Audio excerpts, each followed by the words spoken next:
Alors j'ai trouvé une vidéo vachement intéressante où c'est un kiné qui va voir un chirurgien et il lui dit qu'il a mal au niveau du cou, au niveau de l'os, les crânes, quand il fait des dips et des muscle-up.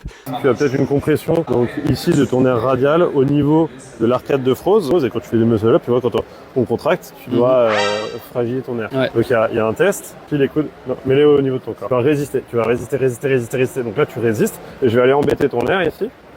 Et on va résister encore une fois. Vas-y, résiste. Et là, tu résistes plus. Donc, il y a bien une irritation de ton nerf à cet endroit-là. Je vais libérer un peu la pression sur ton nerf en libérant le supinateur. Et maintenant, résiste.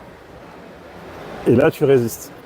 Mais en fait, ce test, on peut vraiment le biaiser parce que si on fait des à-coups où on lui dit déjà qu'il y a une fragilité, potentiellement la tonicité de la réaction musculaire peut, elle, être modifiée. Bon, il y a plein de biais comme ça.